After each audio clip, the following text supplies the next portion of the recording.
CTET का English section. अक्सर ये बहुत लंबा लगता है ना।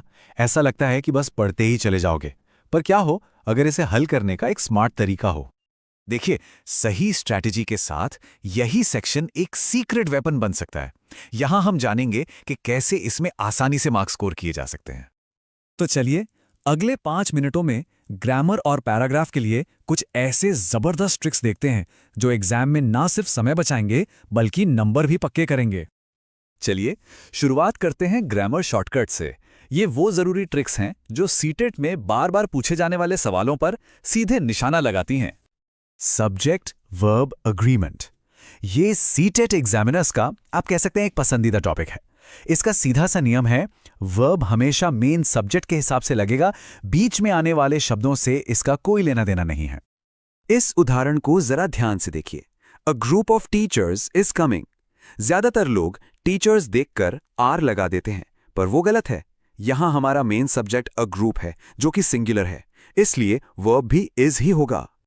तो फिर असली सब्जेक्ट को पहचानने का शॉर्टकट क्या है? बहुत सिंपल है। बस ऑफ, विथ, अलोंग विथ जैसे शब्दों को इग्नोर कर दीजिए। मेन सब्जेक्ट अपने आप सामने आ जाएगा। चलिए अब अगली ट्रिक पर चलते हैं। यह है आर्टिकल का साउंड रूल। हमेशा याद रखिए, ए या एन लगेगा, इसका फैसला अगले शब्द की स्पेलिंग से नहीं बल्कि उसकी साउंड, उसकी आवाज से होता है। देखिए ये कैसे काम करता है। MBA शुरू तो M से होता है, पर साउंड M का है जो एक वावल साउंड है, इसलिए हम एन MBA इस्तेमाल करते हैं। इसी तरह वन का साउंड व जैसा है तो ए 1 रुपी कॉइन, और ऑनेस्ट का साउंड ओ से शुरू होता है, इसलिए एन ऑनेस्ट बॉय।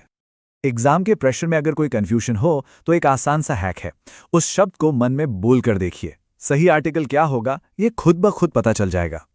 हमारी तीसरी ट्रिक सच में एक गेम चेंजर है, टाइम वर्ड से टेंस को पहचानना। सेंटेंस में कुछ खास शब्द होते हैं जो खुद ही बता देते हैं कि कौन सा टेंस इस्तेमाल करना है। जैसे अगर सेंटेंस में येस्टरडे दिख गया तो बस पास्ट टेंस ही इस्तेमाल होगा, ऑलरेडी दिख गया तो प्रेजेंट परफेक्ट आएगा, और टुमारो फ्यूचर टेंस का सिग्नल है। ये एक सीधा साधा कनेक्शन है। तो ये रही MCQ के लिए एक फुल प्रूफ स्ट्रैटेजी। सबसे पहले टाइम वर्ड को ढूंढें, फिर उस वर्ब वाले ऑप्शन को चुनें जो उससे मैच करता है। बस इतना ही आसान है ये। अब आते हैं एरर डिटेक्शन पर। गलतियां तेजी से पकड़ने के लिए इस फास्ट चेकलिस्ट को इसी ऑर्डर में इस्तेमाल करना है। सबसे पहले सब्जेक्ट वर्ब अग्रीमेंट चेक करें, फिर टेंस, फिर आर्टिकल्स, उसके बाद प्रीपोजिशंस और आखिर में प्रोनाउंस। और ये तरीका इतना कारगर क्यों है? क्योंकि सच्चाई ये है कि सीटेट में लगभग 90% ग्रामर की गलतियां इन्हीं 5 कैटेगरीज में होती हैं, तो इस चेकलिस्ट को फॉलो करने से गलती मिलनी लगभग तय है। अब बारी है रीडिंग कॉम्प्रिहेंशन को मास्टर करने की। यहां हमारा मंत्र है, कम पढ़ें और ज्यादा स्कोर करें। यह है सीटेट कॉम्प्रिहेंशन का गोल्डन रूल। पैराग्राफ को कभी भी पहले पूरा मत पढ़िए। सुनने में शायद ये उल्टा लगे, लेकिन यकीन मानिए यही सबसे असरदार स्ट्रैटेजी है। तो ये मास्टर स्ट्रैटेजी बहुत ही आसान है। स्टेप 1, सबसे पहले सवालों को पढ़ें और कीवर्ड्स को अंडरलाइन कर लें। स्टेप 2, इसके बाद पैराग्राफ को सिर्फ उन कीवर्ड्स को ढूंढने के लिए तेजी से स्कैन करें। और स्टेप 3, आखिर में ऑलवेज, नेवर, कंप्लीटली जैसे एक्सट्रीम शब्दों वाले ऑप्शन को हटा दें। यहां 2 और तेज लेकिन जरूरी ट्रिक्स हैं। वोकैबुलरी के सवालों के लिए अगर किसी शब्द का मतलब नहीं पता तो पूरे सेंटेंस के कॉन्टेक्स्ट से उसका मतलब निकालने की कोशिश करें। और टाइटल वाले सवालों के लिए याद रखें कि सही टाइटल पूरे पैराग्राफ का आइडिया बताता है, सिर्फ एक लाइन का नहीं। और इस मेथड का सबसे बड़ा फायदा, ये आपको सीटेट एग्जाम में कीमती 3 से 4 मिनट बचा सकता है। और हम सब जानते हैं कि वो समय दूसरे सवालों के लिए कितना जरूरी होता है।